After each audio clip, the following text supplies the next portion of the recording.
2 number, রমাদানের পবিত্রতা বজায় রাখবো। কোনো তর্ক বিতর্ক অশ্লীলতায় আমরা জড়াবো না, ঝগড়া করবো না, সরাসরিও না, ফেসবুকেও না। করবেন কেউ গালি দিলে বলবেন ইন্নী ইমরুউন সায়েম, আমি রোজাদার। আল্লাহর হাবিব শিখিয়েছেন কেউ যদি তোমার গালি দেয়, কটু কথা বলে, অশ্লীল কথা বলে, রমজানে তুমিও বলতে পারবে না, তুমি বলতে পারবা ইন্নী ইমরুউন সায়েম, আমি রোজাদার। আজকে থেকে নিয়ত করেন, রমজানে কেউ গালি দিলে আপনি একটা গালি দিবেন নাকি? কি বলবেন?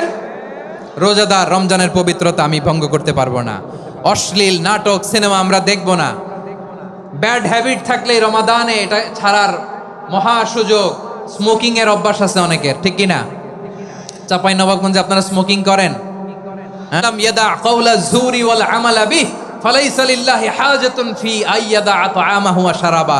যে রমজানে মিথ্যা কথা, মিথ্যা কাজ, মিথ্যা সাক্ষী ছাড়তে পারে নাই, তার না খেয়ে থাকা, উপবাস থাকা দিয়ে আল্লাহর কিছু যায় আসে না।